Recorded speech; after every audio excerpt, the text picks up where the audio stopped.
अस्सलामुअलैकुम। सब नाजरीन से गुजारिश है कि एक बार दुरूद शरीफ पढ़ लें। एक बार दुरूद शरीफ पढ़ने से अल्लाह ताला 10 मरतबा रहमत फरमाते। क्रिस्टियानो रोनाल्डो को कौन नहीं जानता, और नाजरीन कहते हैं कि रातों रात कामयाब होने के पीछे भी सालों भर की मेहनत होती है। ये बात बिल्कुल दुरुस्त है, क्योंकि मेहनत, लगन और अपनी मंजिल को हासिल करने का लगन और जुनून इंसान को किस तरह कामयाब बना सकता है, इसकी अमली मिसाल यूरोपीय मुल्क पुर्तगाल के स्टार फुटबॉलर क्रिस्टियानो रोनाल्डो है, और आज पूरी दुनिया उसकी बहुत बड़ी फ़ैन है। लेकिन नाजरीन, क्या आपको पता है कि क्रिस्टियानो रोनाल्डो पैदा होने से पहले ही मौत की एक लड़ाई लड़नी पड़ी थी, क्योंकि उनकी मां उन्हें मार देना चाहती थी। और सिर्फ यही नहीं, आज दुनिया के बेहतरीन फुटबॉलर्स में से सिर्फ एक और इकलौते बनने वाले रोनाल्डो, जिन्होंने सबसे पहले $1 बिलियन यानी 7,500 करोड़ से ज़्यादा की कमाई भी की है, और जिनके पास आज इतनी कारें हैं जिनकी गिनती उन्हें याद ही नहीं है। नाजरीन, अगर इसी कामयाब फुटबॉलर की ज़िंदगी को देखा जाए तो उनका बचपन ऐसी गुर्बत में गुजरा था कि उनके पास असली क्या खेलने वाली कारें तक नहीं थीं। तो आखिर रोनाल्डो के पास ऐसा कौन सा जादू आ गया कि वो न सिर्फ दुनिया के नंबर 1 प्लेयर की लिस्ट में शामिल हैं, बल्कि आज उनके पास फुटबॉलर्स का सबसे बड़ा अवार्ड 1 या 2 नहीं बल्कि 5 हैं। अगर आपको भी जानना है कि आखिर क्रिस्टियानो के पास कौन सा जादू का चिराग आ गया है, तो चलिए शुरू करते हैं आज की हमारी शख्सियत के बारे में वीडियो। नाजरीन, ज़िंदगी की हर लड़ाई को इंसान जीत सकता है अगर उसके पास अपनों का साथ हो। पर क्या हुआ अगर वही अपने आप की ज़िंदगी की दौड़ को अपने हाथों से काट देना चाहें? और यही हुआ रोनाल्डो के साथ। जैसे ही रोनाल्डो की मां मारिया को पता चला कि वो अपने चौथे बच्चे के साथ फिर से उम्मीद से हैं, तो फिर रोनाल्डो की मां ने अपने इस बच्चे को दुनिया में आने से पहले बेदखल करने की ठान ली। लेकिन रोनाल्डो की मां ये अपनी खुशी से नहीं बल्कि मजबूरियों से सोच रही थी, क्योंकि रोनाल्डो से पहले ही मारिया के 3 बच्चे थे। मारिया और उनके वालिद जोज अपने पहले 3 बच्चों को भी बहुत मुश्किल से पाल रहे थे। उनके लिए ऐसे में चौथा बच्चा उनकी मुश्किलों को और बढ़ा देता। इसलिए रोनाल्डो के वालिदैन को ये कदम उठाना पड़ रहा था, और शायद रोनाल्डो यही ही मौत की लड़ाई लड़ रहा था। लेकिन मारिया के डॉक्टर ने मारिया का अबॉर्शन करने से साफ इनकार कर दिया, जिसके बाद 5 फरवरी 1985 को पुर्तगाल में रोनाल्डो का जन्म हुआ। लेकिन जैसे ही मैंने आपको बताया कि रोनाल्डो का ख़ानदान बहुत ही गरीब था। रोनाल्डो की वालिदा लोगों के घरों में खाना बनाती थीं, और रोनाल्डो के वालिद एक माली थे, और दोनों ही दिन रात काम करके अपने ख़ानदान जैसे तैसे पाल रहे थे। रोनाल्डो का घर इतना छोटा था कि वो अपने बड़े भाई और अपनी 2 बहनों के साथ एक ही कमरे में रहते थे, और रोनाल्डो और उनके भाई बहनों के पास ना खेलने के कोई खिलौने थे और ना ही क्रिसमस में उन्हें कोई तोहफे मिलते थे। बस रोनाल्डो की ज़िंदगी में एक ही चीज़ मुस्कुराहट लाती थी, और वो चीज़ कुछ और नहीं, फुटबॉल का खेल था, जिससे खेलते खेलते रोनाल्डो अपनी ज़िंदगी के सब मसाइल को भूलकर मुस्कुराने लगते थे। लेकिन रोनाल्डो को तब क्या पता था कि उनका यही प्यार एक दिन उनकी ज़िंदगी को बदल कर रख देगा। और उस बदलाव की शुरुआत रोनाल्डो के बचपन से ही शुरू हो गई, जब रोनाल्डो सिर्फ 7 साल के थे और वो इंडोरीना की टीम के लिए फुटबॉल खेलने लगे। वहीं ही रोनाल्डो के वालिद इस यूथ क्लब में एक टीम किटमैन का काम किया करते थे, यानी बस अपने ख़ानदान के लिए 4 पैसे और कमाने की खातिर वो इस क्लब के प्लेयर्स के जर्सी से लेकर उनके जूते, मोजे और बाल का ख्याल रखते थे, जिसकी वजह से बाकी प्लेयर्स रोनाल्डो का मजाक उड़ाते थे। और फिर रोनाल्डो ने उनके मजाक को कभी अपने खेल के बीच में नहीं आने दिया। रोनाल्डो ने उनके तानों को और ज़्यादा मेहनत करने की वजह बना लिया, और फिर रोनाल्डो ने पहले से भी दुगनी मेहनत से अपने पसंदीदा खेल फुटबॉल को खेलने की कोशिश की। لیکن پتہ ہے لوگ رونالڈو کو بچپن میں لٹل کرائی بیبی بلایا کرتے تھے، اور اب بھی لوگ رونالڈو کو اس نام سے چڑھاتے تھے، کیونکہ آج بھی رونالڈو بچپن کی طرح فرسٹریٹ ہو جاتے ہیں جب فٹ بال کی گیم میں فٹ بال پاس کرنے پر کوئی بھی پلیئر فٹ بال کو مس کر دیتا ہے۔ لیکن آج رونالڈو بچپن کی طرح اتنے ایموشنل نہیں ہیں کہ ہار جانے پر رونا شروع کر دیں، لیکن رونا دھونا جو بھی کہہ لو، اس گیم میں رونالڈو کو ایک کے بعد ایک کامیابی کی سیڑھیاں ملنے لگیں۔ پھر رونالڈو نے انڈورینا کھیلنے کے بعد رونالڈو نے نیسیونل کے لیے بھی کھیلنا شروع کر دیا۔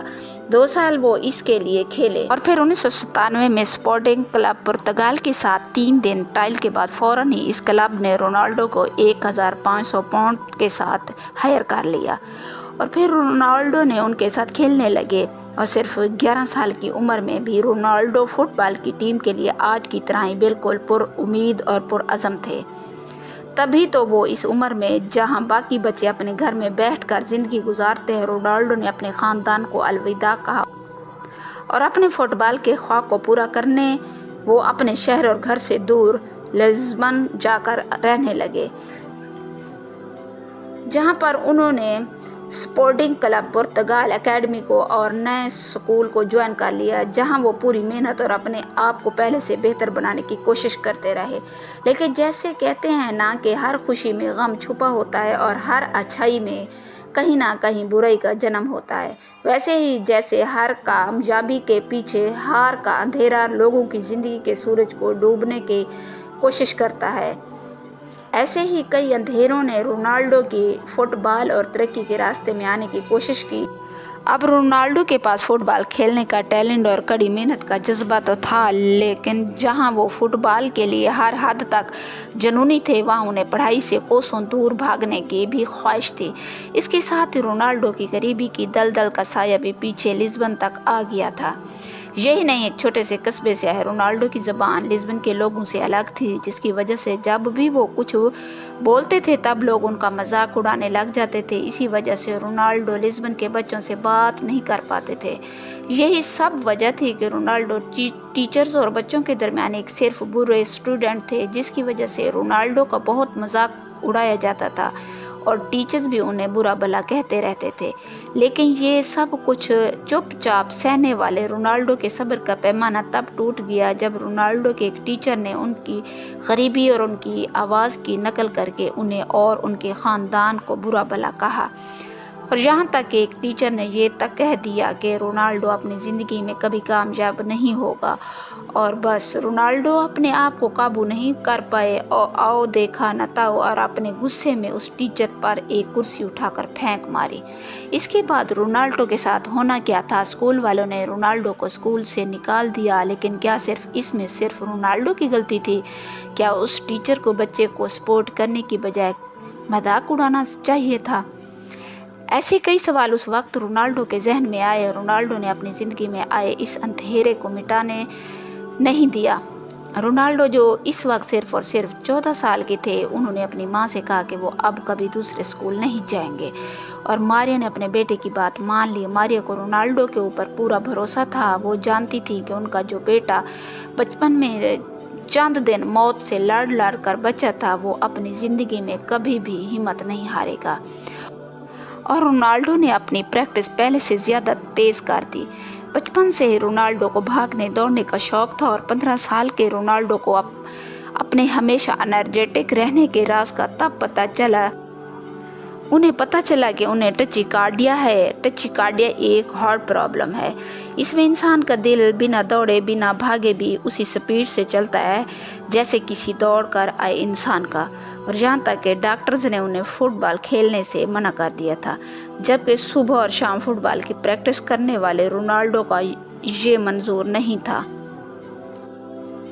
اور یہ بات صاف تھی کہ رونالڈو اپنی ہارٹ سرجری کرواتے ہیں تو ان کی جان بھی جا سکتی ہے، پر رونالڈو نے اس اندھیرے سے بھی جان لڑی اور آپریشن کروایا۔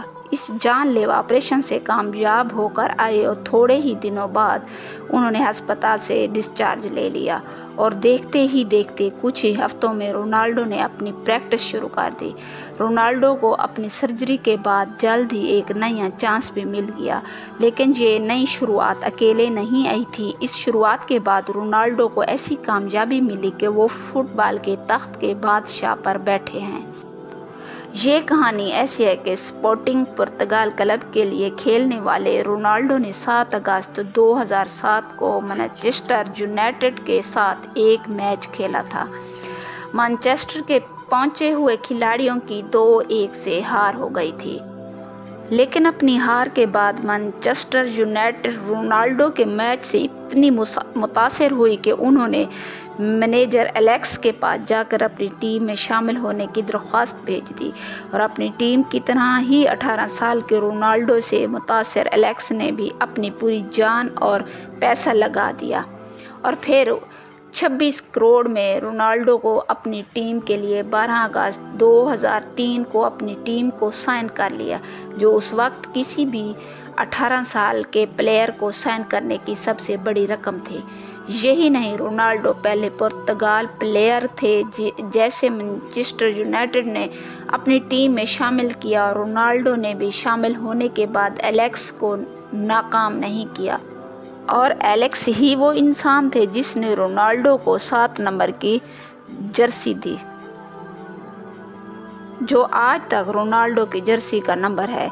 हालांकि इसके बाद भी रोनाल्डो का सफ़र आसान नहीं था। कई बार रोनाल्डो की ज़िंदगी में बड़े बड़े उतार चढ़ाव आए, जैसे 2005 में रोनाल्डो के वालिद की वफ़ात हो गई, लेकिन रोनाल्डो ने भी उतार चढ़ाव से हार नहीं मानी। सन 2009 में रोनाल्डो ने मैनचेस्टर यूनाइटेड को बाय बाय कहा और रियल मैड्रिड की टीम में शामिल हो गए। और आप जानकर हैरान होंगे, रियल मैड्रिड ने रोनाल्डो को 823 करोड़ से ज़्यादा में साइन किया था। बस सिर्फ यही नहीं, उसके बाद सन 2018 में रोनाल्डो ने जेवन टॉनसन के साथ साइन किया तो उसकी कीमत 876 करोड़ से भी ज़्यादा थी और ये कीमत किसी भी 30 के फुटबॉलर को मिलने वाली सबसे बड़ी रकम थी। नाजरीन, वो रोनाल्डो जिसके पास खेलने के लिए कार ही नहीं खिलौने, आज रोनाल्डो के पास 12 करोड़ के स्पोर्ट कार और इस जैसी कई बहुत सी कारें हैं। और उसके साथ रोनाल्डो 36 मिलियन का प्राइवेट जेट है जिसमें 18 लोग बैठ सकते हैं। और सबसे बड़ी चीज़ जो किसी भी प्लेयर के पास नहीं होता वो है रोनाल्डो के पास अपना खुद का एक म्यूज़ियम मौजूद है जहाँ उनकी ट्रॉफियाँ और गोल्डन शूज़ कलेक्शन मौजूद है। और रोनाल्डो अपने पैसे सिर्फ शान और शौकत में खर्च नहीं करता, वो उसे सही कामों में भी खर्च करता है। तभी तो रोनाल्डो ने अपने पैसे अपने यतीम खाने में लगाए हैं जहाँ 600 से ज़ायद बच्चों का खर्चा रोनाल्डो खुद ही उठाते हैं और वो डोनेशन भी करते रहते हैं ताकि उन लोगों के काम आ सके जिनका बचपन उनके बचपन की तरह है। नाजरीन, आपको समझ आ ही किया होगा कि रोनाल्डो के पास कोई जादू का चिराग नहीं है, बल्कि उनके पास उनकी लगन और कुछ कर दिखाने का जज्बा मौजूद है और उसके साथ साथ उनके पास लाखों मुसीबतों के बावजूद अपने ख्वाब को गिव अप ना करने का जज्बा मौजूद है। और अगर आपका भी कोई ख्वाब है तो अपने ख्वाब के साथ लड़िए, क्योंकि अपने ख्वाब को आप ही पूरा कर सकते हैं। इस उम्मीद के साथ इजाज़त चाहती हूँ कि आपको हमारी वीडियो पसंद आई होगी। अपनी कीमती राय का हमें इज़हार कमेंट बॉक्स में ज़रूर करना। शुक्रिया।